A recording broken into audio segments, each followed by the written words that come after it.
Hello, bachcho. Let's read this question. So this question says, in a reversible cyclic process of a gaseous system, option A is del Q is equal to del U, option B is del U is equal to del W, option C is del W is equal to 0, option D is del U is equal to 0. Okay, तो चलिए बच्चों अब हम इस question को start करते हैं। तो देखिए बच्चों, इस क्वेश्चन का की कॉन्सेप्ट आप क्या लिख सकते हैं?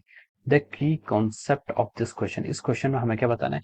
इस क्वेश्चन में हमें बताना है कि किसी रिवर्सिबल साइक्लिक प्रोसेस में आपके इंटरनल एनर्जी, इनके बीच में हमें इंटरनल एनर्जी, वर्क डन और हीट गिवन के बीच में आपको रिलेशन फाइंड आउट करना है। ओके, तो इस क्वेश्चन का की कॉन्सेप्ट आप क्या लिख सकते हैं? आप रिवर्सिबल साइक्लिक प्रोसेस। ओके, ये क्या आपका रिवर्सिबल साइक्लिक प्रोसेस आपका इस क्वेश्चन का क्या हो जाएगा? आपका की कॉन्सेप्ट हो जाएगा। ओके, तो चलिए बच्चों अब हम इस क्वेश्चन को स्टार्ट करते हैं। देखिए बच्चों, साइक्लिक प्रोसेस होती क्या है? रिवर्सिबल प्रोसेस वो होती है जो प्रोसेस क्या होती है, जिस इनिशियल पाथ से, जिस पाथ से वो इनिशियल से फाइनल स्टेज पर जाती है, सेम उसी पाथ को रिट्रेस करके वो फाइनल से आपका इनिशियल पोजीशन पे भी आती है।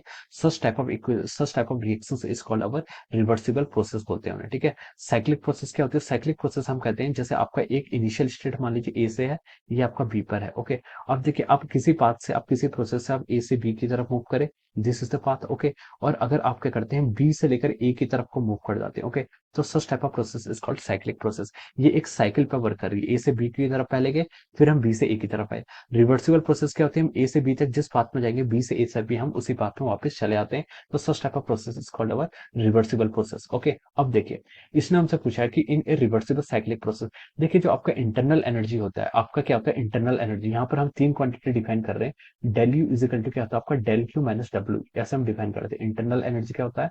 जितने आपने हीट गिवन किए minus of work done by the system. Okay, ये आपके फर्स्ट लॉ ऑफ थर्मोडायनेमिक्स का स्टेटमेंट है। देखिए जो यहाँ पर डेल क्यू है, इंटरनल एनर्जी जो आपका लेफ्ट हैंड साइड में है, this is a state function, ये आपकी इनिशियल और फाइनल स्टेट पर डिपेंड करता है। डेल क्यू के आपका हीट गिवन, ये भी आपका पाथ फंक्शन है। डेल क्यू क्या पाथ फंक्शन है।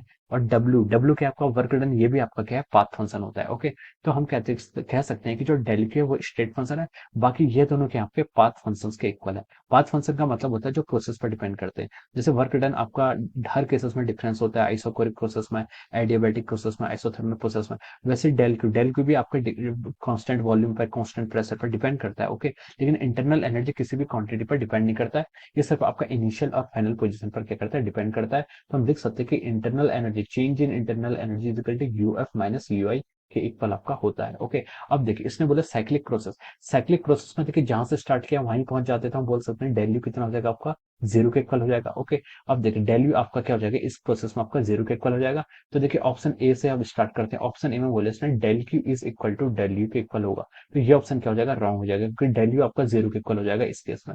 ऑप्शन बी में बोला है कि del U is equal to del W, del U किसके इक्वल होगा? आपका डेल डब्ल्यू के इक्वल होगा। ये भी क्या हो जाएगा? आपका रॉन्ग हो जाएगा, क्योंकि डेल यू तो आपका जीरो है in case of reversible cyclic process.